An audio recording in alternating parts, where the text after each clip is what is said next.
नमस्कार. आजपर्यंत माझ्या चॅनलवरून आपण हरिपाठ, अमृतानुभव, दासबोध, आत्माराम आणि काही संत चरित्र आणि विविध विषय आपण इथे ऐकत होतो. विविध विषयांवरची प्रवचनं आपण सर्वांनी ऐकलीत. आता आज आपण सप्त चिरंजीव या विषयाला सुरुवात करणार आहोत. तेव्हा त्वरित चॅनलला सबस्क्राईब करा आणि लाईक पण करा. विषयाची सुरुवात आपण नेहमीप्रमाणे करणार आहोत, पण लाईक करा आणि मग आपण सुरुवात करूया श्लोकांनी. आपण दरवेळी श्लोकांनी सुरुवात करतो, त्याचप्रमाणे आज सुद्धा श्लोकांनी सुरुवात करणार आहोत. तो श्लोक म्हणूया आणि पुढे होऊया. अश्वत्थामा बलिर्व्यासो हनुमांश्च विभीषणा कृपः परशुरामश्च सप्तैते चिरजीविनः. हा संस्कृत श्लोक प्रसिद्ध आहे. यामध्ये 7 चिरंजीवांची नावं आहेत, त्यांचा उल्लेख केलेला आहे नावांचा. आणि हे 7ही जण जर आपण बघितले तर त्यामध्ये सगळ्यात पहिल्यांदा जर बघितलं तर द्रोणाचार्यांचा मुलगा अश्वत्थामा, त्याचं नाव आहे. नंतर दानशूर बळीराजा, जो आत्मनिवेदनासाठी प्रसिद्ध आहे, भक्तीसाठी प्रसिद्ध आहे, त्याचं नाव आहे. त्यानंतर रामभक्त हनुमान, जो दास्यभक्तीसाठी प्रसिद्ध आहे.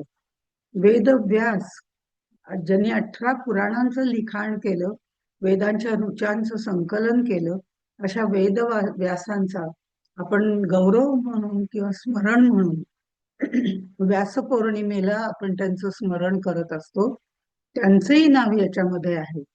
त्याचप्रमाणे परशुराम म्हणजे श्रीरामाच्या आधीचा जो अवतार आहे त्याचं नाव आहे, ज्यांनी ही सर्व क्षत्रियांचं निर्दालन केलं गेलं. 21 वेळा ही पृथ्वी जी आहे ती निक्षत्रिय केली. त्या परशुरामाचं नाव आहे. रावण बंधू विभीषण आहे आणि कौरव पांडवांचे गुरु म्हणजे विद्या गुरु जे आहेत ते कृपाचार्य, त्यांचं नाव आहे. अश्वत्थामा, बली, व्यास, हनुमान, विभीषण, कृपाचार्य आणि व्यास, असे सगळ्यांचे 7 चिरंजीवांचा या श्लोकामध्ये उल्लेख आहे. हे 7 जण जर आपण बघितलं तर त्यांच्यातला कॉमन फॅक्टर असा आहे, हे 7ही जण युद्धामध्ये प्रवीण आहेत, अत्यंत कुशल आहेत, युद्ध करणारे आहेत, युद्धामध्ये प्रवीण आहेत, पारंगत आहेत, असे हे 7 जण आहेत. हे देहरूपाने चिरंजीव आहेत असं म्हटलं जातं, पण सगळ्यांनाच यांचं दर्शन होतं असं नाही. त्यामुळे काही जण असं म्हणतात की हे देहरूपाने जिवंत आहेत, तर काही जण असं म्हणतात की या 7 ज्या वृत्ती आहेत त्यांच्या, त्या 7 वृत्ती आजही इतके वर्ष संसार चालत आलेला आहे. संसरती इति संसारा, या संसारामध्ये जर आपण बघितलं तर मनुष्यामध्ये या 7 प्रकारच्या ज्या वृत्ती आहेत त्या वृत्ती आपल्याला पाहायला मिळतात. असं म्हणून त्या वृत्ती चिरंजीव आहेत असंही काहींची म्हणजे काहींचं म्हणणं आहे. काहींनी तशी मांडणी त्यांच्या त्यांच्या पुस्तकामध्ये केलेली आहे. त्यामुळे ह्या सगळ्या ह्याच्यामध्ये सर्वजण देहानी जिवंत आहेत असं आपण धरलं तर त्यांचं दर्शन होतं. तर ह्या दर्शनामध्ये आपण बघितलं तर हनुमंताला, म्हणजे हनुमंतानी विभीषणाचं दर्शन घडवलेलं आहे. रामदासांना ही कथा आपल्याला पाहायला मिळते. त्यामुळे प्रत्यक्ष रामदासांना हनुमंतानी विभीषणाचं दर्शन घडवले. हे वेगवेगळ्या काळातले लोक आहेत, पण ती चिरंजीव वृत्ती असल्यामुळे तो अजूनही पाहायला मिळतो असं म्हटलं जातं. त्याचप्रमाणे अश्वत्थाम्याचं तर प्रसिद्धच आहे. नर्मदा परिक्रमा करत असताना अनेक जणांना अश्वत्थामा दिसला असं वर्णन केलं जातं किंवा त्यांच्या कथा आपल्याला ऐकायला मिळतात. पण सगळेच जण देहानी पाहायला मिळतात असं नाही. त्यामुळे या वृत्ती जर आपण बघितल्या तर वृत्तींच्या बाबतीमध्ये अश्वत्थामा हा स्वामीनिष्ठ होता. हा स्वामीनिष्ठ आहे, पण सप्तचिरंजीवांमधला शापित अश्वत्थामा आहे.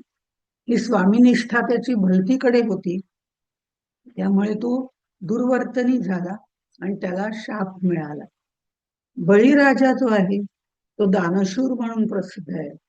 वेद आणि पुराणांचे संकलन करणारे सर्वश्रेष्ठ असे वेद व्यास जे आहेत त्यांची नियती शरणता, म्हणजे नियतीला जे मान्य आहे तेच होईल, तसंच घडेल या पद्धतीने जे घडणार आहे त्याला शरणागत होऊन ते स्वीकारायचं, ही जी वृत्ती आहे त्याला नियती शरणता असं म्हटलं जातं.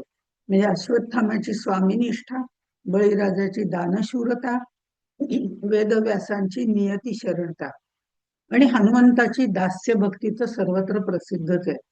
विभीषणाची न्यायप्रियता आहे आणि कृपाचार्यांची कृतज्ञता आहे. परशुरामाच्या बाबतीत त्याची तेजस्विता आहे. असे हे 7 चिरंजीव आहेत आणि त्यांच्या त्या वृत्ती आहेत त्या आजही आपल्याला मनुष्यामध्ये वेगवेगळ्या प्रकारे पाहायला मिळतात. इथे आपण आज सप्त चिरंजीव पाहत आहोत. त्याच्यापैकी शापित अश्वत्थामा त्याच्याविषयी आज आपण बघणार आहोत. त्याच्याविषयी बघताना आपण जर सुरुवात केली तर उपलव्य नावाचं छोटस नगर होतं आणि त्या नगराच्या वेशीवर एक छान चंद्रमौळी झोपडी होती. झोपडीचं वर्णन करताना चंद्रमौळी असं जरी केलेलं असलं तरी या झोपडीमध्ये 18 विश्व दारिद्र्य पसरलेलं होतं. म्हणजे ते दारिद्र्य त्या झोपडीमध्ये स्थगित झालेलं होतं. तिथे राहिलेलं होतं. तिथे राहणाऱ्या लोकांना दारिद्र्य भोगावं लागत होतं. धनुर्विद्येत अतिशय कुशल असणारे, शास्त्र आणि शस्त्र याचे ज्ञाते असणारे, बुद्धिमान, वेद पारंगत, विविध गोष्टींमध्ये विविध कर्मांमध्ये पारंगत असणारे असं ऋषितुल्य व्यक्तिमत्व तिथे राहत होतं. त्यांचं नाव म्हणजे द्रोणाचार्य. हे द्रोणाचार्य जे आहेत त्यांचं लग्न कृपाचार्यांची बहीण कृपी किंवा गौतमी हिच्या बरोबर झालेलं होतं आणि ही सुद्धा सतत अग्निहोत्र धर्मकर्म वगैरे याच्यामध्ये व्यग्र असायची. ती सुद्धा अतिशय हुशार होती, धर्म पारंगत अशी होती. पण हे जे द्रोणाचार्य होते तिथे 18 विश्व दारिद्र्य होतं मात्र.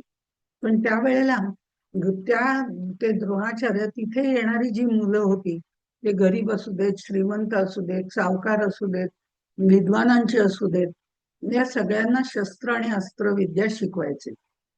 पण इतकी गरिबी असून सुद्धा त्यांचा भिडस्त स्वभाव होता. त्यामुळे त्यांनी कधीही कोणाकडे गुरुदक्षिणा मागितली नाही.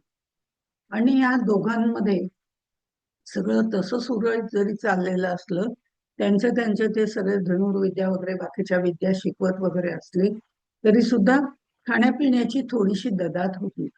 आणखीन एक दुःख त्यांना असं होतं की बरेच दिवस झाले पण त्यांना संतती झाली नाही, त्यामुळे ते थोडेसे दुःखी होते. द्रोणाचार्य आणि कृपी या दोघांनी खूप उग्र तपश्चर्या केली, त्र्यंबकाची साधना केली आणि हे सर्व पुत्र व्हावा या दृष्टिकोनातनं केले.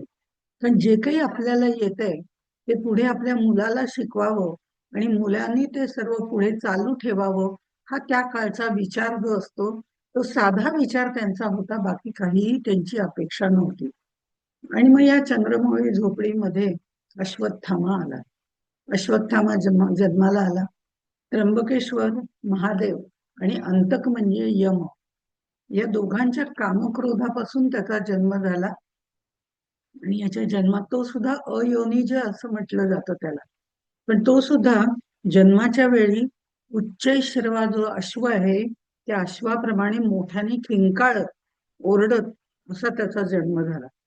त्याच्या आवाजाने तिन्ही लोक कंपित झाले, भयभीत झाले की हा भयानक आवाज कसला आहे हे त्यांना कळेना.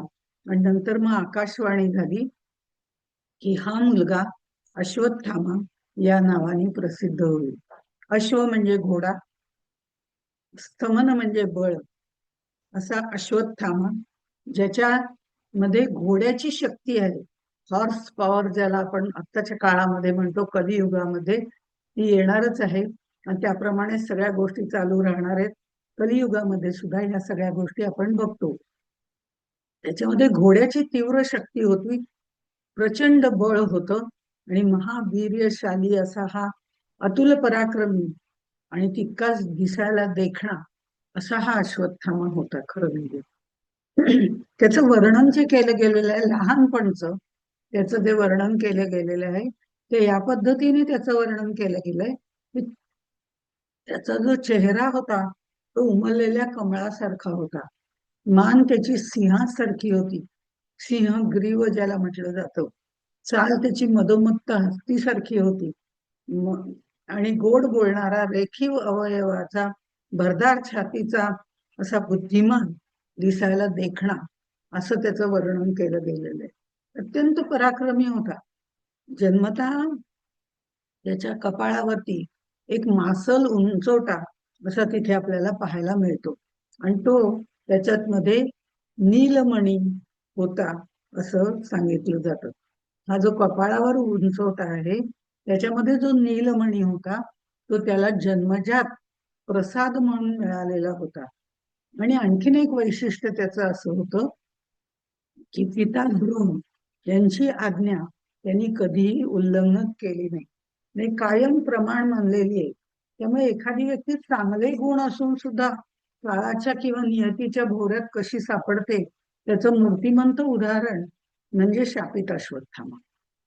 कारण संपूर्ण सगळं ऐश्वर त्याच्याकडे, ऐश्वर म्हणजे शक्तिमान या दृष्टिकोनातनं तो प्रबळ होता, पराक्रमी होता, दिसायला चांगला होता. त्याला म्हणजे दैवाचं वरदान मिळालेलं होतं. मासल त्याच्यामध्ये जो नीलमणी होता त्याच्यामध्ये त्या हे सगळे चांगले गुण होते. आपल्या पित्याची आज्ञा पाळायचा. पिता सुद्धा द्रोणाचार्य हे अतिशय सात्विक वृत्तीचे होते. या सगळ्या गोष्टी चांगल्या चांगल्या त्याच्यामध्ये होत्या लहानपणी. पण एखादी व्यक्ती मी म्हटलं तसं की चांगले गुण असले तरी काळाच्या नियतीच्या कचाट्यात किंवा त्या भोवऱ्यामध्ये सापडते आणि भलतीकडे ती फेकली जाते. ह्या लहानपणी सुद्धा त्याचे गरिबी आपण त्यांची जर बघितली तर त्याला पाण्यामध्ये पीठ कालवून ते दूध म्हणून त्याला दिलं जायचं. रोज ते दूध तो प्यायचा, आनंदाने प्यायचा, कारण हे दूध आहे हे त्याला माहिती होतं. आणि एक दिवस अश्वत्थामा घरामध्ये दूध पिऊन मित्रांमध्ये खेळायला गेला आणि मोठी ढेकर देऊन म्हणाला, आज मी खूप दूध पिऊन आलोय. सगळ्या मुलांना खरं म्हणजे खरं काय ते माहिती होतं आणि त्यांनी त्याला ते सांगायचं ठरवलं. त्या त्यांनी सगळ्या मुलांनी त्याला म्हटलं की तू पाण्यात पीठ घालून पिष्टोदक जे आहे ते तुला प्यायला दिलं जातं, तू हेच दूध रोज पितोस ना, असं म्हणून एकाने ते पीठ कालवून दूध आणलं होतं तयार करून, ते त्याला प्यायला दिलं आणि सांगितलं हेच दूध तू पितोस ना. अरे हे काही दूध नाहीये. सगळी मुलं हसायला लागली आणि मग म्हणाले, अरे वेड्या, हे दूध नाहीये, हे दुधामध्ये पाण्यामध्ये पीठ कालवलेलं आहे. हे म्हटल्यावरती तो रडवेला झाला की आपण ज्याला दूध म्हणून पित होतो ते पीठ आहे, पाण्यात कालवलेलं, पिष्टोदक आहे. सरळ अश्वत्थामा आपल्या पर्णकुटीमध्ये गेला आणि आईला म्हणाला, मला गाईचं दूध हवंय, मला गाईचं दूध हवंय, तू मला रोज देतेस ते पिष्टोदक आहे. मी रोज मुलांना सांगतो की मी दूध पिऊन आलो, मी दूध पिऊन आलो. कारण की सगळेजण हसायला लागले आणि तो मोठ्या मोठ्याने रडायला सुरुवात करतो आणि म्हणतो मला गाईचं दूध कधी मिळेल, आपल्याकडे गाय का नाहीये, दूध देणारी गाय आपल्याकडे आणायला हवी, आपण इतके गरीब आहोत का. नाही म्हणते, अरे गाय घेण्या इतकेही पैसे आपल्याकडे नाहीये, खऱ्या गाईचं दूध मी तुला कुठून देऊ, तर गाईचं दूध काही मिळणं आपल्याकडे शक्य नाही. तर तो म्हणतो की आपल्याकडे गाय का नाहीये. ते म्हणे, मी रोज भाताची पेज खातो, धनधान्य वगैरे आपल्याकडे काहीच नाही, एवढी दूध फलाहार नाही, दुधाहार नाही, काहीच नाही. आज माझ्या मुलांनी अपमान केलेला आहे असं म्हणून तो तडक बाहेर निघून जातो. द्रोणाचार्य परत आल्यानंतर गौतमी म्हणजे कृपी त्यांना हे सगळं सांगते आणि मग या दारिद्र्यावर योग्य उतारा काहीतरी आपल्याला मिळाला पाहिजे. आपल्याला खूप श्रीमंत बनलं पाहिजे, आपल्या मुलासाठी श्रीमंती आपल्याला पाहिजे. आपल्या लाडक्या मुलाला आपल्याला गाईचं दूध देता आलं पाहिजे, त्यासाठी मला काहीतरी करायला हवं असं द्रोणाचार्यांच्या मनामध्ये विचार सुरू झाले. आणि मग ते भगवान परशुरामाकडे गेले. पण त्यावेळेला भगवान परशुराम आपल्या संपत्तीचं दान करत होते आणि त्यांनी असा विचार केला की भगवान परशुराम जे आहेत ते महातपस्वी आहेत, पंडित आहेत, पराक्रमी आहेत, अशा थोर माणसाकडनं दान घ्यायला काही हरकत नाही, असं म्हणून ते महेंद्र पर्वताकडे गेले. त्यांना पोचायला थोडा उशीरच झाला आणि जी द्रव्य प्राप्तीची त्यांची इच्छा होती ती अपुरीच राहिली. परशुराम त्यांना म्हणाले की मी तुम्हाला खरं म्हणजे रिक्त हस्ते काही पाठवणार नाही. आता माझं शरीर उरलेलं आहे आणि दुसरी माझी गूढ अशी अस्त्रविद्या उरलेली आहे. या दोनच गोष्टी माझ्याकडे शिल्लक आहेत, बाकी सगळ्याच दान मी आता केलेलं आहे. मग माझं तुम्हाला काय पाहिजे असेल तर तुम्ही घेऊ शकता. तर त्यांनी असा विचार केला की हे सगळं घेण्यापेक्षा, त्यांचं शरीर घेण्यापेक्षा, किंवा त्यांचं शरीर घेणं म्हणजे त्यांची हत्या करण्यासारखं आहे, त्यापेक्षा त्यांच्याकडनं अस्त्रविद्या शिकून घेणं ही केव्हाही चांगली गोष्ट आहे. आणि त्यामुळे त्यांनी ती अस्त्रविद्या, म्हणजे जी परशुरामाने आपल्याजवळ सांभाळून ठेवली होती, 21 वेळा क्षत्रियांना ठार मारून पृथ्वी निक्षत्रिय केली होती, ते सगळ्या गोष्टी ज्या आहेत हे त्यांना आठवल्या आणि त्यांनी ती शस्त्रविद्या त्यांच्याकडनं मागायचं ठरवलं. खरं म्हणजे त्यांच्या डोक्यात हे होतं की मी घरी गेलो की माझा मुलगा विचारणार की मला गाय पाहिजे, ती गाय कुठे तुम्ही आणली अजून, मला दूध पाहिजे, त्याची तेवढीच अपेक्षा होती, आणखीन काही नव्हती. पण रिक्त हस्ताने परत जाण्यापेक्षा विद्या शिकून मग परत जावं असं त्यांच्या लक्षात आलं. त्यांनी त्या पद्धतीने विद्या ग्रहण केली. विद्यामध्ये म्हणजे त्या सगळ्या अस्त्र शस्त्र विद्यांमध्ये ज्या परशुरामाने त्यांना दिल्या त्यांच्यामध्ये ते अतिशय पारंगत झाले, पण त्यांची सांपत्तिक स्थिती मात्र काही सुधारली नाही. अश्वत्थाम्याची त्यांना अश्वत्थाम्याची आठवण झाली, खूप वाईट वाटलं, पण काही इलाज नव्हता. आणि अश्वत्थामा आपले वडील गाय घेऊन येणार म्हणून थांबलेला होता. रिकाम्या हस्ताने ते परत आलेले पाहिल्यावरती तो पुन्हा रडायला लागला आणि त्यावेळेला आता काय करायचं हा त्यांना प्रश्न पडला. अश्वत्थाम्याचा हट्ट कसा पुरवायचा, पण तो कोणाकडे मागणार नाही, कोणाकडे मागायचं नाही, ही त्यांची वृत्ती नव्हती, थोडी संकोची वृत्ती होती. त्यामुळे त्यांना एकदम द्रुपद राजाची आठवण झाली. द्रोणाचार्यांना द्रुपद राजाची आठवण झाली. आणि द्रुपद हा त्यांचा लहानपणीचा मित्र होता. दोघे एकाच गुरुकुलामध्ये शिकलेले होते, त्यामुळे ते बालमित्र होते. दोघेही अग्निवेश ऋषींच्या आश्रमामध्ये शिकले. त्यांची घट्ट मैत्री होती ते लहान असताना, द्रुपद राजा आणि द्रोणाचार्य यांची. आणि त्यांनी द्रुपद राजा त्यावेळेला राजा नव्हता तो. द्रुपद म्हणजे त्या पांचाल नरेशाचा मुलगा द्रुपद असं त्याला त्यावेळेला म्हटलं जायचं, लहान होता. पण त्यांनी ह्या द्रोणाचार्यांना सांगितलं माझा जो पिता आहे तो खूप मोठा राजा आहे, पांचाल नरेश आहे, आणि मी त्याचा एकुलता एक मुलगा आहे. त्यामुळे आज ना उद्या मला नक्की राज्याभिषेक होईल आणि माझा राज्याभिषेक झाल्यानंतर पांचाल राज्य तुझं सुद्धा असणारच आहे, कारण आपण दोघं मित्र आहोत. पण ते लहानपणचं बोलणं होतं. मी तुला आत्ताच वचन देतो की आपलं ह्या राज्यातलं तुला काय पाहिजे असेल तसं मी तुलाही राज्य देऊ शकतो वगैरे, असं प्रेमाच्या भरात ह्या दोघांचं बोलणं सगळं झालेलं होतं.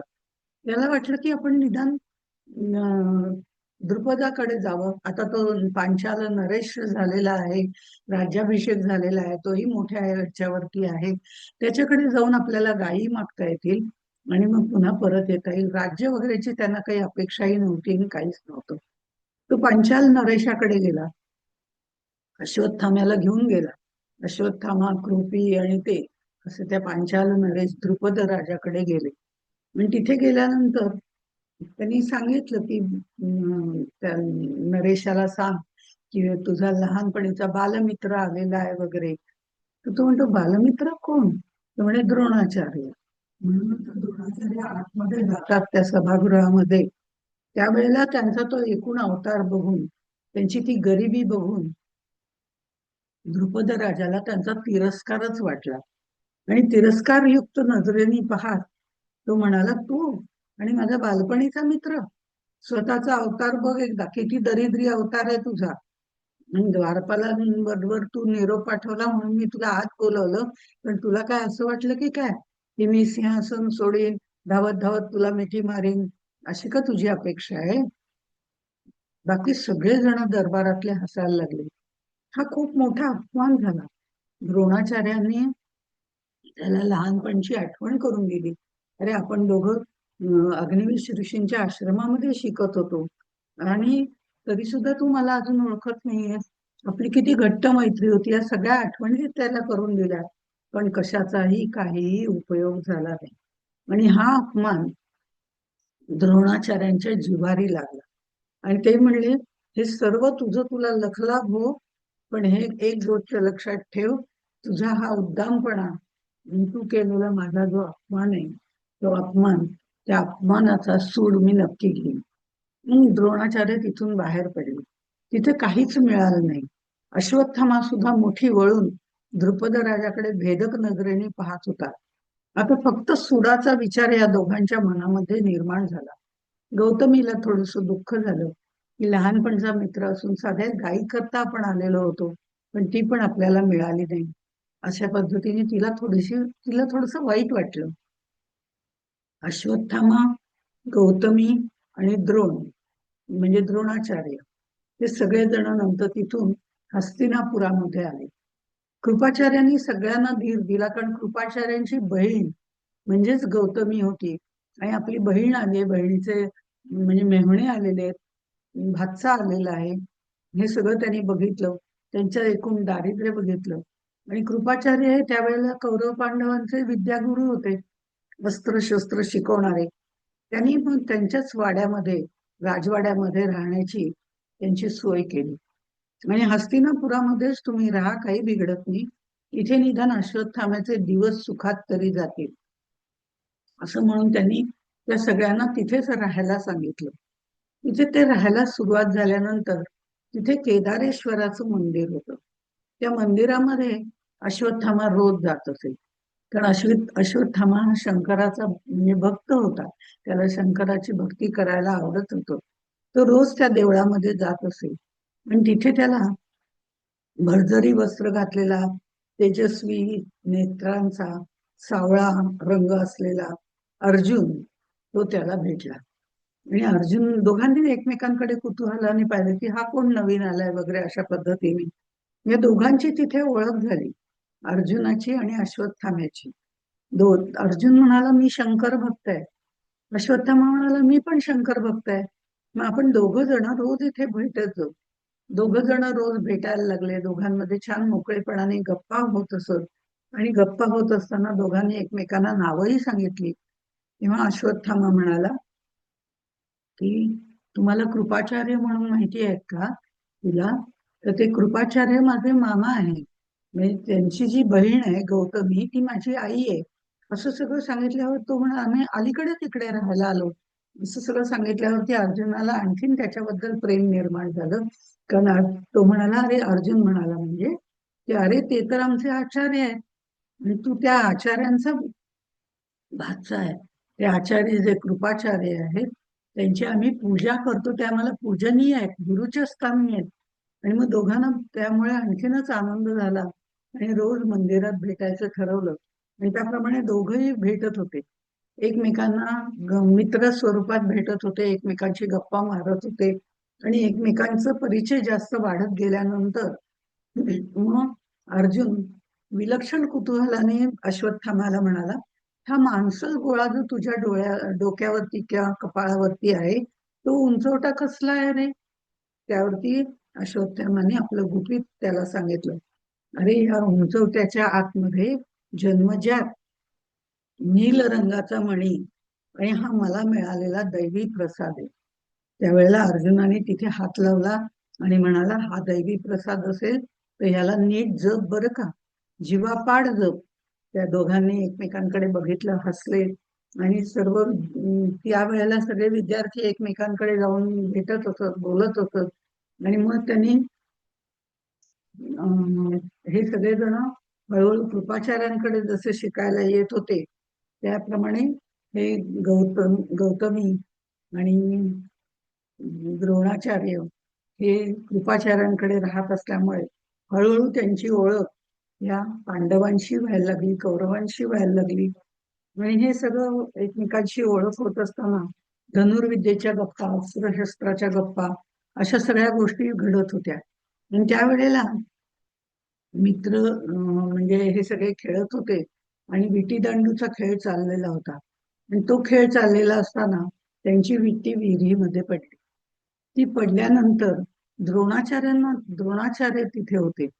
तर त्यांच्या मनात आलं द्रोणाचार्यांच्या की चमत्काराशिवाय नमस्कार नाही. आपल्याला आता इथे काहीतरी करायला हवं. नुसतंच कृपाचार्यांकडे राहायचं, जेवायचं, खायचं, काही उद्योग नाही, असं त्यांना ते पटेना.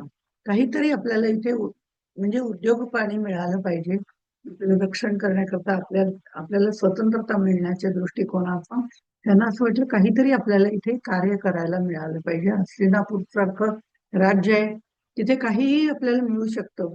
पण म्हणून त्यांनी त्यावेळेला त्या मुलांच्या मध्ये चमत्कार करून दाखवला की एक दर्भ आतमध्ये टाकला आणि त्या दर्भाच्या साह्याने त्यांनी व्यक्ती वरती काढून दाखवली. हा धनुर्विद्येचाच एक प्रकार असल्यामुळे त्यांच्या धनुर्विद्येचं तिथे खूप कौतुक झालं. सगळ्या मुलांना आश्चर्य वाटलं आणि ते म्हणले हे त्याच्यामध्येही प्रवीण दिसतात. द्रोणाचार्य अश्वत्थामाला म्हणून त्या अश्वत्थामाला सगळी मुलं म्हणजे तुझे वडील या शस्त्रास्त्र विद्येत प्रवीण आहेत. तर म्हणलं हो, आम्ही जेव्हा तिकडे राहत होतो त्यावेळेला ते लहान मुलांना सर्वांना हे शस्त्रास्त्र विद्या शिकवत होते. असं सगळं सगळं विचार झाल्यानंतर मग भीष्माचार्यांच्या कानावरती ही बातमी गेली. मी या मुलांनी इथपर्यंत ती बातमी नेली की असं असं त्या दिवशी घडलं की विट्टी जी आमची विहिरीमध्ये पडली होती ती दर्भाच्या साह्याने त्यांनी वरती काढली आणि ते अश्वत्थामाचे वडील आहेत असं सगळं सांगून द्रोणाचार्य जे होते त्यांना घेऊन कृपाचार्य त्या भीष्माचार्यांकडे गेले. आणि भीष्माचार्यांना वाटायला लागलं की एवढा छान उत्कृष्ट विद्या प्राप्त केलेला गुरु आपल्या मुलांना मिळायला हवा. त्याचं कारण असं त्यांनी द्रोणाचार्यांना आमंत्रित पण केलं. कृपाचार्य जे होते त्यांनी प्राथमिक विद्या त्यांच्याकडनं खूप छान करून घेतली होती. अस्त्र शस्त्र विद्या सगळी शिकून घेतली होती. पण आता पुढची विद्या कुणाकडनं शिकायची, पोस्ट ग्रॅज्युएशन ज्याला आपण म्हणतो ते कोणी करायचं. तर ते द्रोणाचार्य त्यामध्ये जास्त प्रसिद्ध असावे. आणि मग त्यांनी त्यांची चौकशी केली तेव्हा कळलं की भगवान परशुराम आणि महामुनी अग्निवेश यांच्याकडनं यांचं शिक्षण झालेलं आहे द्रोणाचार्यांचं. म्हटल्यावर त्यांना आणखीनच आनंद झाला. आणि मग हस्तिनापुरातल्या राजकुमारांना यापेक्षा चांगला गुरु कुठून मिळणार असं त्यांना वाटलं आणि द्रोणाचार्यांनी समस्त कौरवांचं आचार्यपद त्यांना द्रोणाचार्यांना देण्यात आलं. द्रोणाचार्यांना म्हणजे भीष्माचार्यांनी आचार्यपदी नियुक्ती केली. त्यांना राहायला प्रासाद दिला, धनधान्य समृद्धी या सगळ्या गोष्टी त्यांच्याकडे आल्या. आणि त्यामुळे आपोआपच अश्वत्थाम्याच्या बाबतीमध्ये जर म्हणायचं झालं तर आता खऱ्या गाईचं खरोखरीचं दूध प्यायला त्याला सहजपणे उपलब्ध झालं. पोट भरून दूध प्यायला त्याची सुरुवात झाली. हे म्हणण्यापुरतं आहे. सांगण्याचं तात्पर्य असं आहे की समस्त कौरवांचं आचार्यपद देण्यात आल्यामुळे द्रोणाचार्यांना अनेक प्रकारचं धन गोधन धान्य समृद्ध प्रासाद असं सगळं राहायला मिळालं. तिथे दास दासी होत्या. हे सगळे जण म्हणजे खऱ्या अर्थाने जी श्रीमंती म्हटली जाते ती अश्वत्थाम्याला द्रोणाचार्यांना आणि कृपीला आली. त्यांचे जे गरिबीचे दिवस होते ते केव्हाच निघून गेले होते. अशा या प्रासादामध्ये प्रेक्षणीय वेगवेगळी भवनं होती. समृद्ध नगर असल्यामुळे वेगवेगळे प्रासाद होते. द्रोणाचार्य हे जे होते ते कौरव पांडवांना वेगवेगळ्या अस्त्रविद्या शिकवत होते. आणि नंतर हळूहळू ही सगळी मुलं मोठी व्हायला लागली आपापल्या विद्येमध्ये प्रवीण झाले. दुर्योधन आणि भीम हे गदायुद्धामध्ये तर धनुर्वेद रहस्यामध्ये अश्वत्थामा आणि अर्जुन हे दोघं आघाडीवर होते. रथयुद्धात युधिष्ठिर होता तर नकुल सहदेव खड्गयुद्धात प्रसिद्ध होते. अशा पद्धतीने त्यांचं शिक्षण पूर्ण झालं, परीक्षा पूर्ण झाली. आता त्या सगळ्याचं प्रदर्शन करायचं असतं आणि ते प्रदर्शनही छान पद्धतीने पार पडलं. सर्वजणांनी द्रोणाचार्यांना विचारलं की आता मला गुरुदक्षिणा काय देणार, तुम्हाला काय पाहिजे गुरुदक्षिणा. त्या द्रोणाचार्य म्हणले मी मागितली ती गुरुदक्षिणा तुम्ही देणार का? पण म्हणजे 100% देऊ, कारण आमच्या प्राणापेक्षा आणखीन जास्त तुम्ही काय मागणार, असा अर्जुनाने त्यांना प्रश्न विचारला. आणि प्राणदानापेक्षा अवघड काहीच नाहीये. त्यामुळे तुम्ही कुठलीही जरी गुरुदक्षिणा मागितली तरी ती द्यायला आम्ही तयार आहोत. असे दुर्योधन, नकुल, सहदेव, अर्जुन, भीम सगळेच जण तिथे होते. द्रोणाचार्य हसले आणि दुर्योधनाकडे पाहत म्हणले, दुर्योधना तू देशील ना दक्षिणा? हो हो म्हणे, मी सुद्धा द्यायला तयार आहे, तुम्ही फक्त सांगा, असं त्यांनी म्हटलं. आणि मग द्रोणाचार्यांनी आपली जी गुरुदक्षिणा होती ती या सर्व विद्यार्थ्यांकडे मागितली. पांचाल देशाचा द्रुपद राजा, तुम्ही सर्व विद्यार्थ्यांनी त्याला पराजित करून त्याच्या मुसक्या बांधून त्याला माझ्या समोर घेऊन या. हे जे त्यांचं सूड भावना आधीपासून होती ती भावना आता त्यांनी प्रगट केली आणि त्याचा वध वध करून नाही, त्याला मुसक्या बांधून माझ्या पुढे घेऊन या असं सांगितलं. आणि ही गुरुदक्षिणा आपण आचार्यांना सहजपणे देऊ शकू असा आत्मविश्वास दुर्योधनाला होता. पण बघितलं, दुर्योधन सुरुवातीलाच तिकडे गेला आणि त्यांनी खरं म्हणजे अर्जुन वगैरे या पांडवांनी कौरवांशी कधीच म्हणजे स्पर्धा केली नव्हती. दुर्योधन गेला म्हटल्यावरती अर्जुनही थांबला. पण ज्या वेळेला दुर्योधनाचा पराभव होतोय असं त्याला कळलं, त्यावेळेला अर्जुन आपली शस्त्र अस्त्र घेऊन धनुष्याचा टणत्कार करत द्रुपदावर चाल करून गेला. आणि तो त्यावेळेस जात होता तेव्हा खरं म्हणजे अश्वत्थाम्याचे भाऊ सुद्धा तिथे जाण्यासाठी स्फुरत होते. मग त्यालाही असं वाटत होतं की आपल्या वडिलांचा बदला आपणच घेतला पाहिजे. पण द्रोणाचार्यांनी त्याचा घट्ट हात धरून ठेवला आणि अर्जुन मात्र तिकडे गेला. अर्जुन गेल्यानंतर तुम्ही मला या युद्धापासून का दूर ठेवलं, असं खरं म्हणजे त्याला विचारावं असं वाटलं. पण त्यांनी विचारलं नाही, पण आपला हात घट्ट धरून ठेवला आणि तू जाऊ नको असं सांगितल्यामुळे द्रोणाचार्यांची आज्ञा त्यांनी मानली. पण त्याच्या तोंडून शब्द फुटले नाहीत, त्यांच्या आज्ञेचं त्याने पालन केलं. पण द्रुपद राजाने माझ्या डोळ्यासमोर माझ्या वडिलांचा अपमान केलेला आहे, त्याचा सूड घ्यायला मी तेवढाच सामर्थ्यवान आहे, सक्षम आहे, तरी सुद्धा यांनी अर्जुनाला जाऊ दिलं आणि मला का थांबवलं, हा प्रश्न त्यांना पडला, अश्वत्थाम्याला पडला. म्हणजे खरं म्हणजे खरोखरीच अश्वत्थामा गेला असता तर कदाचित द्रुपद राजाचा पराजय झालाही असता. पण त्याला तिथे तसं करता आलं नाही. त्यावेळेला अश्वत्थाम्याला खरं म्हणजे आपल्या पित्याचा थोडासा राग आला खरा. अर्जुन बाहेर पडला, त्याने युद्ध केलं आणि तो जो सूड घ्यायचा म्हणून त्या द्रुपद राजाला द्रोणाचार्यांपर्यंत आणलं. हे सगळ्या गोष्टी घडल्या. अर्जुनाचं फक्त गुरुदक्षिणा देणं एवढंच काम होतं. द्रोणाचार्यांनी आपला सूड उगवून घेतला होता. पण अश्वत्थाम्याला मात्र काहीच करता आलं नाही. आणि आपल्यापेक्षा सुद्धा अर्जुनावर याचा विश्वास जास्त आहे का, असंही त्यांना वाटायला लागलं. याचा अर्थ माझ्या शौर्यावरती त्यांचा विश्वास नाहीये, माझ्या कृतीवरती विश्वास नाहीये, माझ्या पराक्रमावरती यांचा विश्वास नाहीये. आणि असं वाटल्यामुळे त्याचं थोडं पराक्रमाचं खच्चीकरण करण्यात आलं असंही म्हटलं जातं. या पराक्रमाचं खच्चीकरण झालं असं आपण म्हणूया. तसंच ब्रह्मास्त्र हे जे प्रलयंकारी अस्त्र जे आहे ते अस्त्र द्रोणाचार्यांनी अर्जुनाला शिकवलं होतं. म्हणजे ते रहस्यासकट सगळं अर्जुनाला शिकवलं होतं. ते कसं चालवायचं, ते कसं परत माघारी घ्यायचं, नाही तितकंच महत्वाचं असतं. अर्जुनाला त्यांनी बऱ्याचशा सूचना त्याच्यासाठी दिल्या होत्या की हे ब्रह्मास्त्र मी तुला शिकवतोय, पण तू याचा वापर सहजपणे कुठेही कसाही करू नको. तू करणार नाही याची मला खात्री पण आहे, कारण हे अस्त्र भयानक आहे, हे सगळं जग जाळून टाकेल. पण हे अस्त्र हे सर्व अस्त्रांमध्ये सर्वोत्कृष्ट आहे आणि ते मी तुला शिकवतोय आणि त्याचा उपसंहार कसा करायचा तेही मी तुला शिकवतो, असं म्हणून त्यांनी अर्जुनाला ते शिकवलं द्रोणाचार्यांनी. पण अश्वत्थाम्याला मात्र ते शिकवलं नाही. आणि ते शिकवलं नाही त्यावेळेला तो म्हणाला होता की ही विद्या तुम्ही अर्जुनाला दिली तशी मला पण द्या ना, मला का नाही शिकवत आहे. त्यावेळेला त्यांनी असं म्हटलं की तुला अरे, अर्जुनाला हे अस्त्र उपयोगी पडणार आहे, कारण तो क्षत्रिय आहे, त्याला कधीही त्याचा उपयोग होऊ शकतो. पण आपण ब्राह्मण आहोत, आपल्याला कुठे युद्ध करायचंय, आपल्याला या शस्त्राची गरज नाहीये, त्या अस्त्राची शिकण्याची गरज नाही, आणि तुला तर त्याचा काहीच उपयोग नाही, कारण तू ब्राह्मण पुत्र आहे. त्या मी तुला हे अस्त्र जरूर शिकवेन, पण नंतर शिकवेन, आत्ता शिकवणार नाही. आता हे अस्त्र सहजगत्या आपल्या वडिलांकडनं मिळालं नाही आणि अर्जुनाला मात्र ते मिळालं. असा पुन्हा कुठेतरी दुराभाव ज्याला आपण म्हटलं जातं ते त्याच्या मनामध्ये खदखदायला लागला.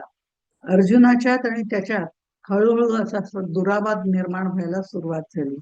अर्जुनापेक्षा म्हणजे माझ्यापेक्षा अर्जुनावरती आपल्या वडिलांचा जास्त विश्वास आहे. ब्रह्मास्त्र सुद्धा त्याने त्यांना दिलं, आपल्याला दिलं नाही. अशा पद्धतीने त्याच्या मनामध्ये कुठेतरी राग होता, पण तो काहीही बोलत नव्हता.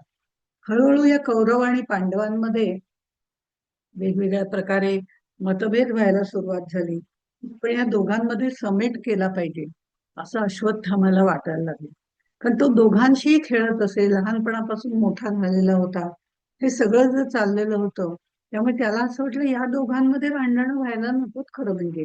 पण हस्तिनापूरचं राज्य आहे ते खूप मोठं आहे, त्याचे जर व्यवस्थितपणे ह्या दोघांनी ते सांभाळलं तर आपणही इथे व्यवस्थित राहू शकू. अशा पद्धतीने त्यांनी वडिलांना सुद्धा सांगितलं की या दोघांमध्ये खरं म्हणजे मतभेद चालू आहे, तर थोडस तुम्ही लक्ष घाला, तुम्ही त्यांचे आचार्य आहात, त्या दोघांना समजावा की अशी भावाभावांमध्ये वैर असणं हे चुकीचं आहे, मतभेद असणं हे चुकीचं आहे. आपली मतं जरूर प्रदर्शित करावीत, पण मतभेद असला तर समन्वय साधता आला पाहिजे, हेही तितकंच खरं आहे असं त्यांनी वडिलांनाही सांगितलं. चांगल्या मनाचा होता तो. पण राजे माणसांच्या मध्ये आपण पडू नये. ते राजपुत्र आहेत, आपण त्यांचे आश्रित आहोत. आपल्याला ते मानधन देतात, आपलं आपण काम करावं, बाकीच्या त्यांच्या भानगडीत काही आपण पडू नये. आणि आश्रितांनी राजासमोर अधिक काही बोलायचं नसतं असं सांगून त्यांनी ते टाळलं. म्हणजे त्यांनी तिथे कुठेही समेट घडवण्याचा प्रयत्न केला नाही. मग त्यांनी धनुर्विद्या, अस्त्रविद्या हे शिकवणं त्याचं चालू होतं. अर्जुनाशी ही जी मैत्री होती लहानपणापासून अश्वत्थाम्याची, ती हळूहळू कमी झाली. ती फार काळ टिकली नाही, कारण आश्रित म्हणून तो कौरवांकडे जास्त राहिलेला आहे. आणि दुर्योधन, त्याचा दुर्योधन आणि पराक्रम ओळखलेला होता. तर अर्जुना इतकं मूल्यबळ आहे हे त्याच्या मनात नक्की आलेलं होतं. आणि तो म्हणला आज ना उद्या अर्जुनाच्या विरुद्ध आपल्याला याचा उपयोग करून घेता येईल, अशी कुठेतरी कुटील नीती दुर्योधनाच्या मनामध्ये निर्माण झाली. आणि मग दुर्योधनाने त्याला वेगवेगळ्या प्रकारच्या भेटवस्तू द्यायला सुरुवात केली, गोड बोलून त्याच्याशी मैत्री वाढवली आणि हळूहळू त्याला आपल्या बाजूला खेचून घेतलं आणि किंबहुना आपल्याकरता त्याला लाचार बनवलं. द्रोणाचार्यांप्रमाणे हा सुद्धा आपला आश्रित होईल आणि एक एक शब्द मानेल असं त्याला वाटायला लागलं.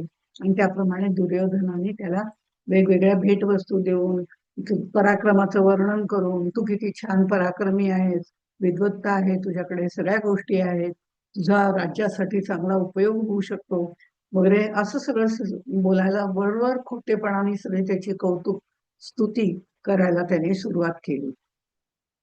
इकडे शकुनी, दुर्योधन, दुःशासन, कर्ण या चांडाळ चौकटीने द्यूताचं कारस्थान रचलं.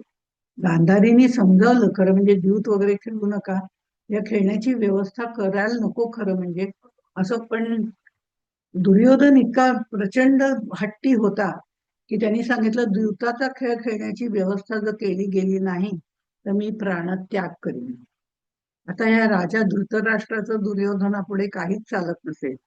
तेवढं त्याचं पुत्रप्रेम, पुत्रलोभ, राज्याचा लोभ, या मोह, या सगळ्या गोष्टी धृतराष्ट्राच्याही होत्या.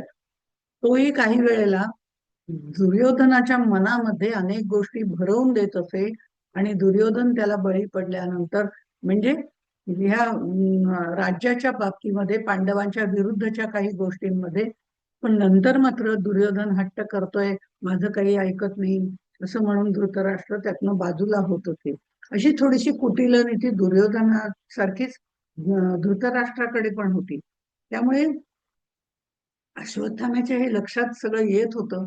तो पाहत होता, तो म्हणला पण हे जे वैर आहे ते कुठेतरी कमी व्हायला पाहिजे, ही इच्छा असल्यामुळे तो कर्णाकडे गेला. त्याला असं वाटलं की ह्या भावाभावांपेक्षा वेगळ्या व्यक्तीला सांगावं आणि थोडस सल्ला मसलत करून तो त्यांचं मन बदलू शकेल. पण कर्ण त्यांना मिळालेलाच होता. तो म्हणतो अरे दुर्योधनाला तूच समजावू शकतो बाबा, मी काही समजावू शकत नाही. पांडवांचं इंद्रप्रस्थ जिंकून त्यांना कायमचं वनवासात पाठवायचं हा विचार दानशूर कर्णाला आधीच माहिती होता. आणि त्यांनी केवळ वरवर आपली असहाय्यता प्रदर्शित केली होती. अश्वत्थाम्यांनी वडिलांना विचारलं, पण द्रोणाचार्यांनी पण कानावरती हात ठेवले. म्हणजे या सगळ्या ह्याच्यामध्ये त्याला कुठेच आपल्याला चांगल्या गोष्टी करण्याकरता प्राधान्य मिळत नव्हतं, बळ मिळत नव्हतं, कोणाकडनं पाठिंबा मिळत नव्हता. शकुनीच्या या छळामध्ये, द्यूतच छलामध्ये पांडव ठरले, पराजित झाले, हे सगळ्यांना माहितीच आहे.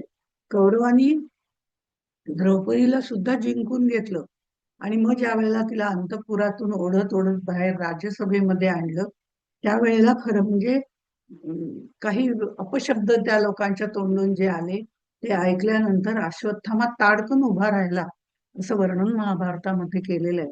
तो उभा राहिला, पण द्रोणाचार्यांनी सर्व ताकदीनिशी त्याला खाली बसवलं आणि काहीही बोलू दिलं नाही. ही सगळी सभा बरखास्त झाली. खरं म्हणजे पांडवांवर होणारे अन्याय जे होते त्याचे ते याला सहन होत नव्हते अश्वत्थाम्याला. पण त्याच वेळी दुर्योधनाची स्वामीनिष्ठा जी होती ती त्याला स्वस्थ बसू देत नव्हती. आपण कशा करता जगतोय, खरं म्हणजे काहीच आपलं चालत नाहीये, कुठेच चालत नाही. आपण कशा करता जगतोय हा विचार त्याच्या मनामध्ये येत असताना तिकडून द्रोणाचार्य आले आणि ते म्हणाले, अरे रागवू नको, आपलं काय कर्म आहे, पण फक्त विद्यादान करायचंय. तू गुरुपुत्र आहेस, त्यांच्याबरोबर छान मैत्री कर, खेळ. आपण ब्राह्मण आहोत, आपल्याला बाकीच्या गोष्टीमध्ये पडायचं नाही. आणि या राजे रजवाडे, जसं तुझं बाकीच्यांवरती प्रेम आहे तसं माझं पण प्रेम आहे, पण मी सुद्धा काहीही करू शकत नाही हे जर तुला माहिती आहे तर तू या भानगडीत कशाला पडतो, असं त्यांनी समजावलं. तू पांडवांशी मैत्री कर, पांडवांवर माझं जास्त प्रेम आहे असं त्यांनी सांगितलं. त्यावेळेला अश्वत्थामा खरं म्हणजे जोरात ओरडला, हे तुमचं खोटारडं बोलणं ऐकून आता मला सुद्धा कंटाळा आलाय. तर तुम्ही फक्त माझ्या म्हणजे आपण श्रीमंत व्हायचं आणि आपल्या मुलाला सुख द्यायचं एवढंच तुम्ही धरून बसलाय. कदाचित तुम्ही उद्या हस्तिनापूरचा राजा सुद्धा मला करायची ताकद तुमच्यामध्ये आली तर तसंही तुम्ही कराल, पण मला तसं होण्याची अजिबात इच्छा नाहीये. मी तुमच्याप्रमाणे लाचार होत चाललोय. मी हा दोष तुम्हाला देत नाहीये, पण तरी सुद्धा तक्रारही करत नाहीये. पण खरं म्हणजे तुमच्याप्रमाणे वागत जाऊन, तुमची आज्ञा पाळत जाऊन मी सुद्धा हळूहळू लाचार व्हायला लागले. तर तुम्ही पांडवांना परत बोलावणार आहात का? तर ते बोलवणार नाही. म्हणजे त्यांनी काहीच उत्तर दिलं नाही. म्हणजे पांडवांना परत बोलवण्याचा प्रश्नच येत नाही, ते सगळं आपल्या शक्तीच्या पलीकडचं आहे असं त्यांनी सांगितलं. आणि मग तर त्यावेळेला नंतर काही दिवसांनी अश्वत्थाम्याने त्यांच्याकडे ब्रह्मास्त्र मागितलं. जे अर्जुनाला दिले ते मला पण दिलं पाहिजे. त्यावेळेला ते म्हणले, अरे अर्जुनाच्या अंगामध्ये जो संयम आहे तो तुझ्या स्वभावामध्ये आला की मी तुला ब्रह्मास्त्र देईन.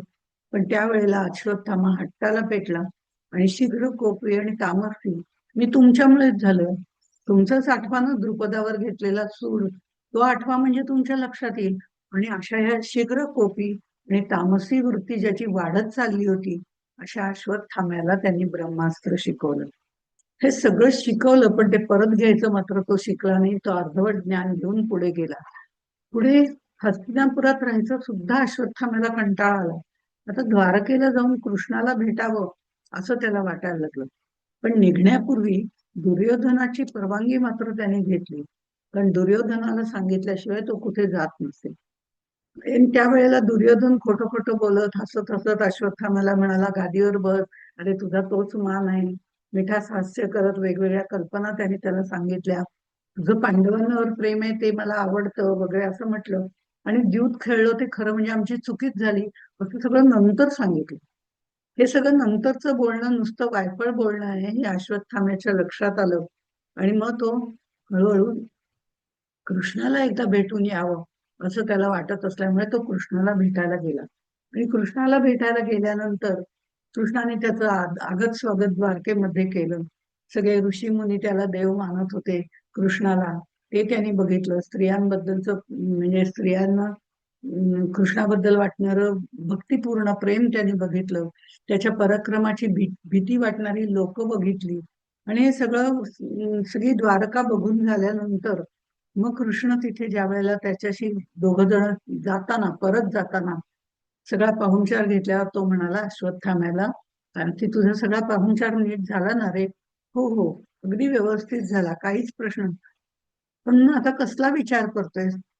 खरं म्हणजे त्याचं जरा मन चलबिचल झालेलं अश्वत्थाम्याचं कृष्णाने पाहिलं आणि तो म्हणला, "काही कमतरता आहे का? तुला काही हवंय का? मागून घे ना माझ्याकडनं, काय प्रश्न आहे? आपण तर, तू गुरुपुत्र आहेस, तर तुला मागायला काहीच हरकत नाही." अश्वत्थामा थोडासा गडबडला. त्यांनी कृष्णाकडे रोखून बघितलं. तो म्हणला, "खरं म्हणजे माझ्याकडे ब्रह्मास्त्रापासून सगळी शस्त्र आहे. आता माझ्याकडे नारायण अस्त्र सुद्धा माझ्याकडे आहे.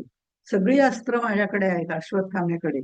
तर मला आता तुझं सुदर्शन चक्र दे. ते सुदर्शन चक्र मला हवंय." तो म्हणले, "एवढंच ना? मग घे ना." ही शस्त्रागारामध्ये गेले आणि म्हणाले, "ही सगळी शस्त्र ठेवलेली आहेत. तुला जे पाहिजे असेल ते शस्त्र घे." तो म्हणे, "बाकीच्याची मला आवश्यकता नाही, ती माझ्याकडे आहेतच. पण सुदर्शन चक्र मला हवंय." असं म्हणून त्यांनी त्या सुदर्शन चक्राला हात घातला, म्हणजे ते उचलायचा प्रयत्न केला. कारण कृष्णाने सांगितलं होतं की चक्र जे आहे सुदर्शन चक्र तुला न्यायला काही हरकत नाही, पण तुझं तू उचलून नाही एवढं मात्र खरं. मी ते तुझ्या हातात देणार नाही. तर त्यावेळेला त्याने ते आपल्या हाताने पकडलं, पण त्याला ते हललं सुद्धा नाही. त्यावेळेला कृष्ण त्याला म्हणाला, "मित्र, अरे वाईट वाटून घेऊ नकोस, पण एक गोष्ट लक्षात ठेव, जो अर्जुन, ज्याच्यापेक्षा जगात मला कोणी प्रिय नाहीये, त्या अर्जुनाने सुद्धा हे चक्र माझ्याकडनं कधी मागितलं नाही. त्या अर्जुनाचं सोड, प्रद्युम्न माझा मुलगा जो आहे, त्यांनीही हे चक्र कधी मागितलं नाही. त्याच्याही पेक्षा बलराम दादाने त्याची इच्छाही कधी प्रगट केली नाही. असं हे जे चक्र आहे ते 12 वर्ष हिमालयामध्ये कठोर तपश्चर्या करून मी प्राप्त केलेलं आहे आणि ते इतर कोणालाही अप्राप्यच आहे, हे लक्षात ठेव." हे म्हटल्यावरती आपली इच्छा किती चुकीची होती, तिथेही त्याला अपयश आलं. आणि द्वारकेला जाण्यामागचा त्याचा हेतू तोच होता की ते सुदर्शन चक्र आपल्याला मिळवता आलं पाहिजे. दुर्योधनाच्या संगतीने त्याचा अहंकार आणि महत्वाकांक्षा एवढी वाढत गेली, एवढी वाढत गेली, आणि ती वाढताना सुद्धा नकारात्मक, तुडात्मक अशा पद्धतीने वाढत गेली. पांडवांचा इकडे वनवास संपला. कर्णाने आपली कवच कुंडल जी होती ती सगळी ब्राह्मणाला दान देऊन टाकली. अरे ही दान दिल्यानंतर दुर्योधन कर्णाला म्हणाला, "अरे तू कवच कुंडल सुद्धा तुझी देऊन टाकली, आता ही कुंडल दिल्यानंतर तुझी शक्ती नाही का कमी झाली? आता युद्ध करायचं ठरलं तर मग काय उपयोग?" त्यावेळेला कर्ण त्याला असं म्हणालेलं आहे की कवच कुंडल जरी नसली तरी मी आणि अश्वत्थामा, आम्ही दोघं जर एकत्र आलो तर सगळ्या सैन्याची दाणादाण उडवून टाकू. तू काही काळजीच करू नको. आणि ही सगळी वाक्य ज्या वेळेला अश्वत्थाम्याने ऐकली, त्यावेळेला त्याला आणखीनच खूप बरं वाटलं आणि कर्णाच्या या खोट्या प्रशंसेला तोही बळी पडला आणि तोही युद्धाला पांडवांविरुद्ध तयार झाला. कृष्णाने मग शिष्टाई केली वगैरे हे सगळं आपल्याला माहिती आहे. ह्या सगळ्या ह्याच्यामध्ये कुरुक्षेत्रावरती ज्या वेळेला युद्ध सुरू झालं, त्यावेळेला अश्वत्थाम्याला दुर्योधनाने एक रत्नजडित तलवार दिली होती. युद्ध सुरू झाल्याच्या पहिल्या दिवशी ती तलवार दिली होती, पण अश्वत्थाम्याने त्या तलवारीचा वापर केला नव्हता. खरं म्हणजे जेव्हा युद्ध सुरू झालं त्यावेळेला भीष्म 10 दिवस सेनापती म्हणून काम करत होते. पहिले 10 दिवस भीष्म सेनापती होते आणि त्यावेळेला अश्वत्थाम्याने आपला पराक्रम दाखवण्याचं काहीच म्हणजे केलं नाही. खूप आपल्या युद्धामध्ये भरपूर पराक्रम केलाय, अनेक जणांना ठार केलं, असं त्यांनी काहीच केलं नाही, किंबहुना योद्धा म्हणून तो लढलाच नाही. पण त्यानंतर भीष्मांचं पतन झाल्यानंतर द्रोणाचार्य ज्या वेळेला सेनापती झाले, म्हणजे अश्वत्थाम्याचे वडील द्रोणाचार्य, ते सेनापती झाले, त्यावेळेला मात्र हा जीवाच्या आकांताने लढला, खूप लढला. त्याने पराक्रम गाजवला, योद्धा म्हणून पराक्रम गाजवला.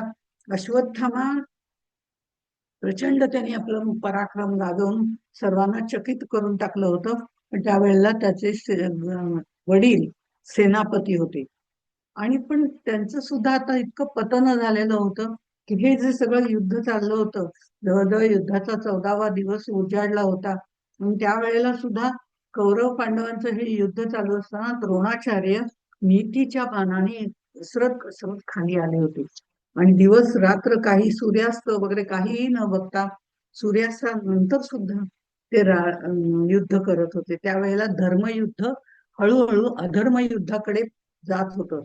आणि द्रौपदीच्या पाचही पुत्रांवरती द्रोणाचार्य युद्ध करायला तयार झाले. त्या सगळ्या पुत्रांवरती चालून गेले. रात्रीची भीषणता वाढत होती, कोणाचा टिकाव लागत नव्हता. आणि अशा वेळेला कृष्ण अर्जुनाला म्हणाला, तर अर्जुना, या आचार्यांनी, द्रोणाचार्यांनी इतकं काही दुर्योधनाचं मीठ खाल्लंय की ते अधर्माच्या पायरीवर घसरत घसरत खाली आलेले आहेत. त्यांनी अभिमन्यूची सुद्धा हत्या केलेली आहे चक्रव्यूहामध्ये. तेही आपल्याला कथा माहितीये. आता ही अभिमन्यूची सुद्धा जी त्यांनी हत्या केली ती सुद्धा थोडीशी अधर्माने केली गेली. अर्जुनाने आपला अर्जुनाला त्यांनी खूप समजावलं की आता द्रोणाचार्य गुरु वगैरे म्हणू नको, तू त्यांची हत्या केलीस तरी चालणार आहे, कारण हे युद्ध आहे आणि युद्धामध्ये सगळं माफ असतं. त्यामुळे तू युद्ध करतोय हे लक्षात ठेवून द्रोणाचार्यांच्या पुढे जा. पण अर्जुन द्रोणाचार्यांना गुरुस्थानी मानत होता. तो हे कधीही करणार नाही, त्यांना मारणार नाही. आणि जोपर्यंत द्रोणाचार्य आहेत तोपर्यंत कौरवांनाच यश मिळेल, पांडवांना यश मिळणार नाही. कुठेतरी द्रोणाचार्यांचं खच्चीकरण करणं आवश्यक आहे. आणि इकडे कृपाचार्य आणि अश्वत्थामा हेही एकत्र येऊन लढत होते, मामा भाचे दोघे जण. त्यामुळे ह्या सगळ्यांचा अनेक लोकांचा संहार त्यावेळेला, हजारोंचा संहार जवळजवळ अश्वत्थाम्याने केला. मग नंतर युधिष्ठिर आणि भीमानी अश्वत्थाम्याला घेरलं. युद्ध प्रारंभ झाला, पण जोरात सुरू होतच होतं. पण ते हळूहळू सर्व सैन्य थकलं आणि ते सैन्य द्रोणाचार्यांचं मागे मागे जायला लागलं, कारण दिवस रात्र युद्ध सुरू झाले. आणि त्यामुळे रागारागाने दुर्योधन त्यांना म्हणाला, काय तुमचा उपयोग आहे द्रोणाचार्यांना? तुमच्याकडे ते ब्रह्मास्त्र वगैरे सगळं आहे ना, टाका ना अर्जुनावरती. एवढं सुद्धा तुम्हाला जमत नाही का? हा अपमान त्यांना सहन झाला नाही. आणि ते म्हणले, तुला जे करायचंय, तुम्हाला जमत नसेल तर मी आणि शकुनी मामा हे करू शकतो. असं जेव्हा दुर्योधन म्हणाला तेव्हा ते म्हणले, तुला जे काय करायचंय ते तू कर, पण मी मात्र अर्जुनावरती ब्रह्मास्त्र कधीच टाकणार नाही. तुला जे करायचंय ते तू करू शकतो, त्याला मी काही अडवू शकत नाही, कारण तो तुला करायचा भाग आहे. अशा पद्धतीने यांच्यामध्ये वादविवाद व्हायला सुरुवात झाली.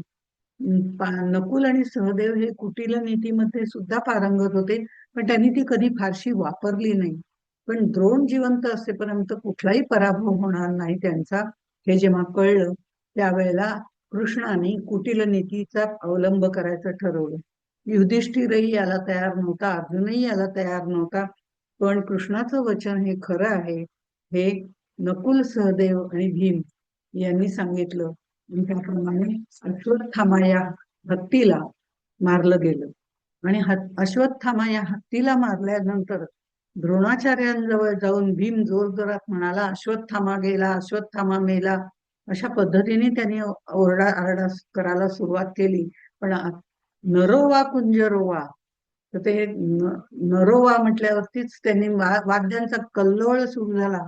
आणि त्या भीमाच्या कर्कश कोलाहलामुळे आणि आजूबाजूच्या सर्व वाद्यांमुळे द्रोणाचार्यांना ऐकूच गेलं नाही की नरो वा कुंजरोवा. आणि द्रोणाचार्यांना असं वाटलं की नर म्हणजे माझा पुत्रच त्याच्यात गेलेला आहे. आणि ज्या मुलासाठी अख्ख्या आयुष्यभर मी एवढं हे केलं, त्याला श्रीमंत बनवण्यासाठी मी मार्गस्थ झालो आणि सगळ्या विद्या वगैरे देऊन मी आचार्य पदापर्यंत आलो, पण तोच माझा मुलगा जर माझ्या आधी गेला असेल तर त्यांना खूप वाईट वाटलं. त्यांच्या पायाखालची वाळूच सरकली आणि ते मनातून खचून गेले. आणि ते खचून गेले, युद्ध करत होते. पण त्याच वेळेला द्रुपद पुत्र, ज्यांचा पहिल्यांदा त्यांनी सूड उगवलेला होता, ते द्रुपद राजा, त्यांचा जो मुलगा दृष्टद्युम्न, त्यांनी द्रोणाचार्यांचा वध केला आणि आपल्या पित्याचा सूड उगवला.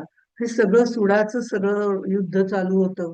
आणि त्यावेळेला द्रोणाचार्यांचं मस्तक धडावं वेगळं झालं. आणि द्रोणाचार्य गेलेलं बघितल्यानंतर दुर्योधन थोडासा मनातून खचला गेला. पण द्रोणाचार्य गेले, युद्धामध्ये मारले गेले, हे अश्वत्थाम्याला सांगण्याचा धीर काही त्याला झाला नाही. त्याने ते कृपाचार्यांना सांगायला सांगितलं. कृपाचार्य हे त्याचे मामा होते अश्वत्थाम्याचे. त्यांनी त्याला मायेने जवळ घेतलं आणि त्यांच्या निधनाचा सगळा वृत्तांत सांगितला. आता ह्याच्यानंतर मात्र हा जो थोडीशी माणुसकी असणारा अश्वत्थामा जो होता, तो पूर्ण पशुत्वामध्ये बदलला. आणि पिताचा म्हणजे आपल्या द्रोणाचार्यांचा पित्याचा वध ज्यांनी केला त्यांचा सूड आपण घेतलाच पाहिजे, या सुडाच्या भावनेने तो पूर्णपणे पशुवत झाला. आज युद्धाकडे म्हणजे युद्धामध्ये अर्जुनाकडे अस्त्र नाही, अस्त्र सोडून त्याचा वेध घेणार नाही वगैरे असं न म्हणता, मी जी माझ्याकडे अस्त्र आहेत ती सगळी अस्त्र वापरून आज युद्ध संपवूनच टाकणार आहे, असा अश्वत्थामा घोड्यासारखा किंकाळला. आणि अश्वत्थाम्याने नारायण अस्त्र सोडायचं ठरवलं, जे सर्व सैन्याचा नाश करतं असं नारायण अस्त्र. कारण आता तो थांबणार नव्हता. अर्जुन मित्र आहे, कोण आहे असा कुठलाही विचार त्यांनी काहीही केला नाही. आणि तो मित्रत्वाचा भाग तर केव्हाच संपला होता. आता फक्त पांडवांच्या विरुद्ध सूड उगवायचा एवढीच एक इच्छा त्याच्या मनामध्ये राहिली होती. आणि तो अश्वत्थामा अश्वासारखा किंकाळला आणि सगळं युद्ध संपवून टाकायला निघाला. आणि त्यांनी नारायण अस्त्र या सैन्यावरती सोडायचं ठरवलं आणि ते सोडलं. ते सोडण्यापूर्वी कृष्ण जो होता तो मोठ्याने सर्वांना म्हणाला, प्रत्येकाने आपलं अस्त्र त्वरित टाकून द्या, आपल्या हातात जे जे अस्त्र आहे ते खालीच ठेवा, असं प्रत्येकाने. आणि कोणीही अस्त्र उचलू नका, कारण आता हे नारायण अस्त्र आपल्यावरती येत आहे, त्याचा ते सगळ्यांचा संहार करेल. ज्याच्या हातात शस्त्र नाही त्याच्यावर नारायण अस्त्र काहीही करत नाही. आणि त्यामुळे अर्जुनाने सुद्धा आपलं गांडीव धनुष्य खाली ठेवलं आणि सर्वांनी श्रीकृष्णाचं जे मत होतं, त्याची जी युक्ती होती ती ग्राह्य मानली. सगळ्यांनी आपली अस्त्र खाली ठेवली आणि निशस्त्र झाल्यामुळे नारायण अस्त्राचा काहीही उपयोग झाला नाही.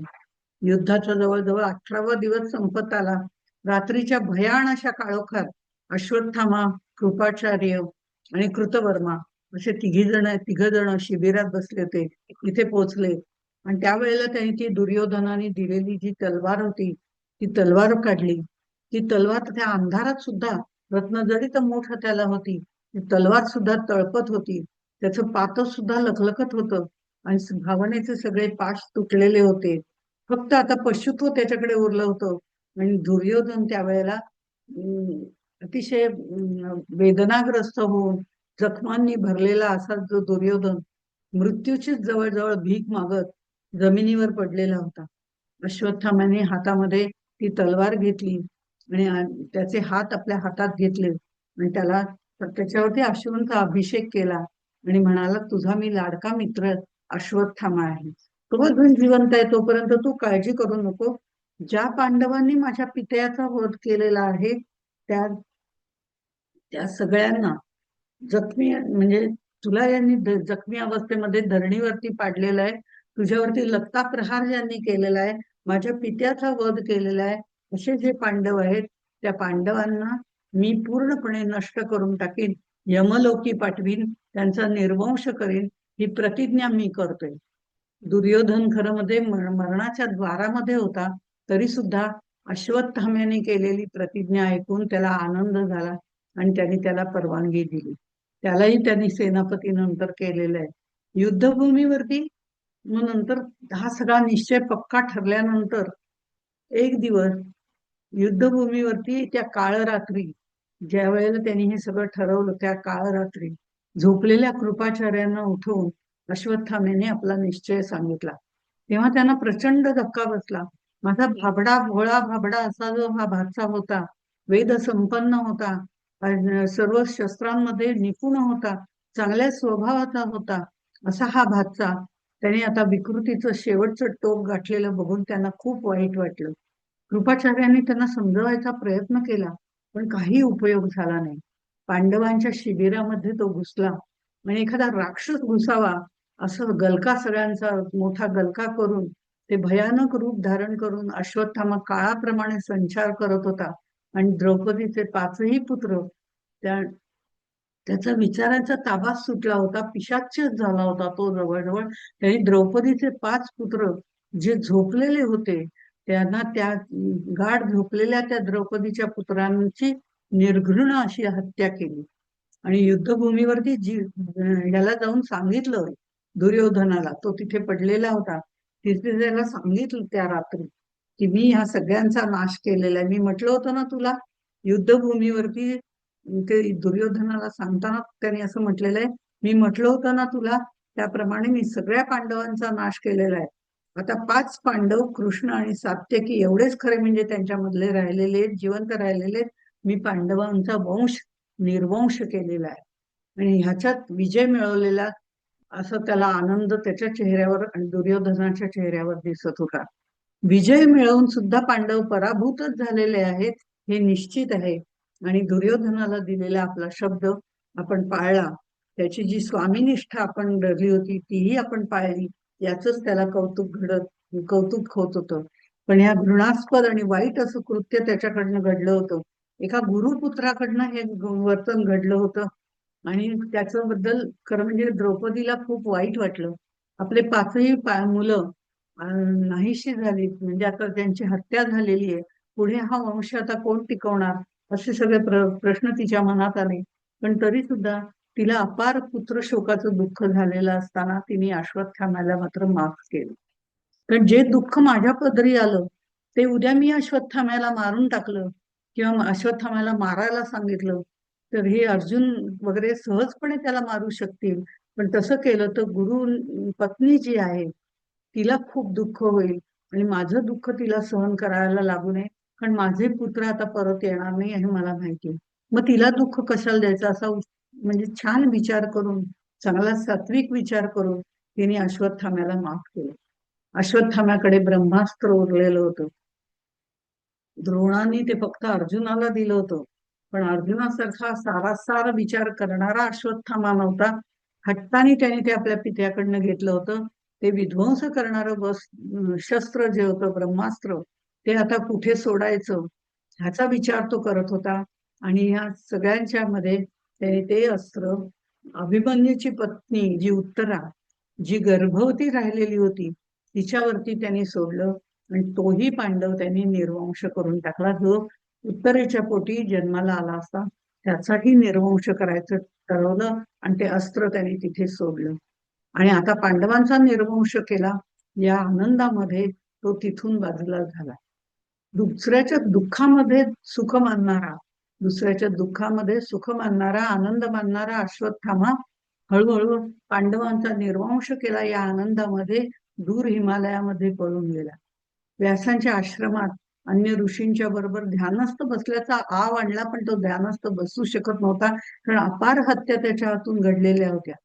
पांडवांनी त्याला शोधून काढलं आणि श्रीकृष्णाच्या आज्ञेवरून त्याला शिक्षा म्हणून अर्जुनाने त्याचा नीलमणी, जो त्याच्या मांसल भागामध्ये त्याला दैवी प्रसाद म्हणून लहानपणी मिळाला होता, तो अर्जुनाने त्याच्या मस्तकावरचा नीलमणी काढून घेतला. कृष्णाने शाप दिला की ही बळबळती जखम घेऊन तू आजन्म वणवण फिरत राहशील. आणि त्यामुळे आजन्म फिरत राहशील म्हटल्यामुळे त्याला चिरंजीवित्व मात्र मिळालं, पण ते शापित असलेलं चिरंजीवित्व मिळालं. अशा पद्धतीने दुर्योधनाची संगती त्यांनी घेतल्यामुळे त्याच्यातली पशुवृत्ती आणि अहंकार निर्माण झाला. आणि ही पशुवृत्ती आपल्यात कधीही नसावी हे सांगण्यासाठी ते चिरंजीवित्व त्यांनी कायम ठेवलं. त्यामुळे भोगावे लागणारी पीडा आणि दुःख हे कायम त्याला सहन करावं लागलं. अशी काय सतत पीडा भोगणारा, आजन्म भळभळती जखम घेऊन वावरणारा असा अश्वत्थामा, हा शापित अश्वत्थामा चिरंजीव असला तरी शापित ठरला. असं हे शापित अश्वत्थाम्याचं वर्णन किंवा त्याचे चरित्र, कार्य, त्याचा स्वभाव, अशा सगळ्या गोष्टी आपण लहानपणापासून तर सगळं त्याचं बघितलं. आता उद्या बघताना, आपण पुढच्या वेळेला बघताना पण बलीचं चरित्र, कार्य आणि त्याची आत्मनिवेदन भक्ती असं सगळं बघणार आहोत. तोपर्यंत इथेच थांबू. नमस्कार.